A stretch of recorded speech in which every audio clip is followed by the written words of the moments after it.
Park rangers catch, tag, and release 200 Thule elk back into a wildlife refuge. 2 weeks later, they observe a sample of 150 elk, of which 5 are tagged.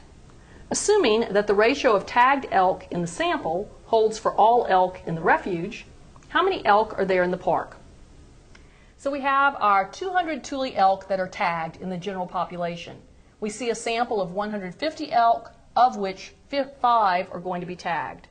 And we're told to assume that the number tagged in the sample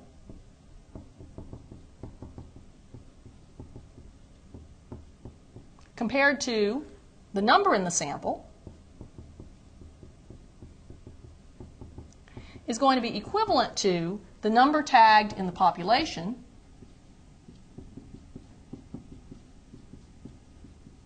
compared to the total population.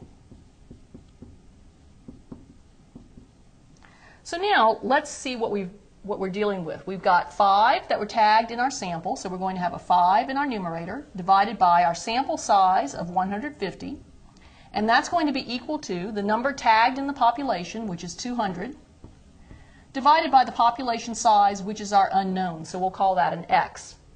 We now want to solve this proportion.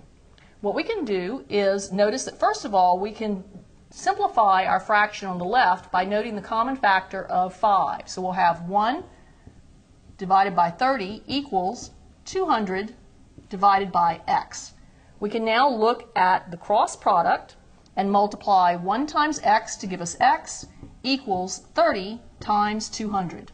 And so x is going to equal the value of 6,000, which tells us that we can, using this sample, estimate that we have 6,000 Thule elk.